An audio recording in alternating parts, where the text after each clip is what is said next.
কিছু লোক দিয়ে উজ্জ্বল ভাইকে তার মাথা ওয়াশ করে আমাদেরকে উজ্জ্বল ভাইয়ের বিপক্ষে সবসময় হারানোর চেষ্টা করে।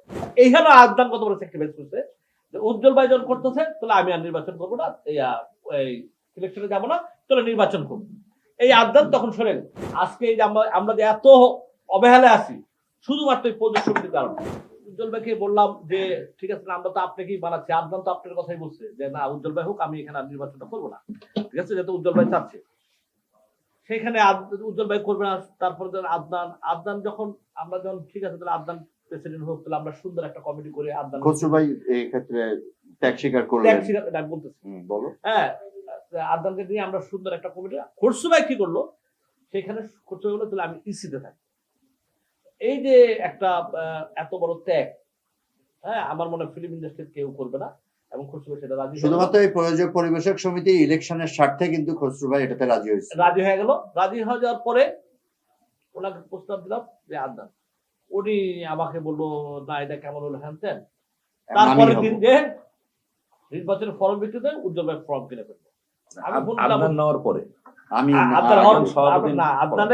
আমি বলতেছি আদনানকে যখন আমরা বানাইলাম, বানানোর পরে যখন আদনানকে নিয়ে আমরা সুন্দর একটা কমিটি করবো, খসরু ভাই মেম্বার চলে যাবে, আমরা দুই গ্রুপে মিলে প্রদর্শনে আমরা নির্বাচন করে এটা একটা চিন্তা ভাবনা করলাম। তখনই উজ্জ্বল ভাই যা করলো কি, উনি ফর্মটা কিনে ফেললো।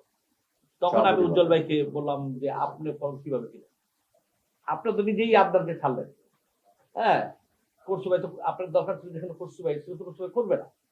তখন বলছে না আমি নির্বাচন করবো। মানে খসরু ভাই উজ্জ্বল ভাইকে কিছু লোক তার ব্রেনকে এইভাবে ওয়াশ করানো হয়েছে, হ্যাঁ, যে উজ্জ্বল ভাইকে দিয়ে আমাদের সাথে অ্যাকচুয়ালি উজ্জ্বল ভাইয়ের সাথে আমাদের সাথে কিন্তু অন্যরকম রিলেশন।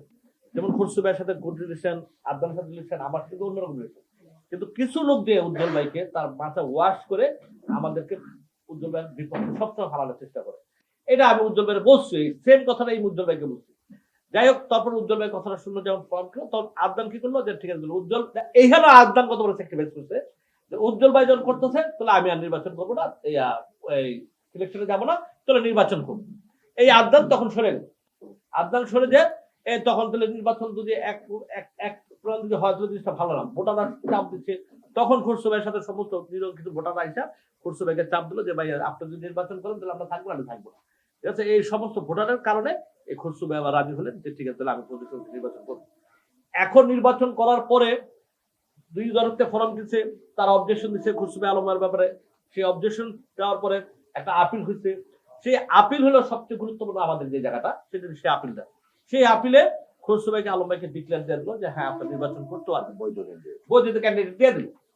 কিন্তু সেই ক্যান্ডিডেট পরে এফডিসিসি যে কমপ্লেনটা দিচ্ছে, এটা কিন্তু ইন্ডাস্ট্রির জন্য ভালো হয়, আমাদের চলচ্চিত্র প্রযোজক সমিতির জন্য ভালো হয়। যেই চলচ্চিত্র প্রযোজক সমিতি আজকে এই যে আমরা যে এত অবহেলায় আছি শুধুমাত্র এই প্রযোজক সমিতির কারণে, সেই জিনিসটাকে একদম নিজের হাতে যদি আমরা শেষ করে দেই তো এটা ভালো না। আমরা মনে করি উজ্জ্বল ভাই আমাদের বড় ভাই, শ্রদ্ধেয় বড় ভাই, আমরা রেসপেক্ট করি, সম্মান করি। খসরু আমার বড় ভাই, আদনান আমার বন্ধু। আমরা মিলে যদি করতাম, আগে আমরা জিনিস করতাম, অনেক সুন্দর একটা জিনিস হতো।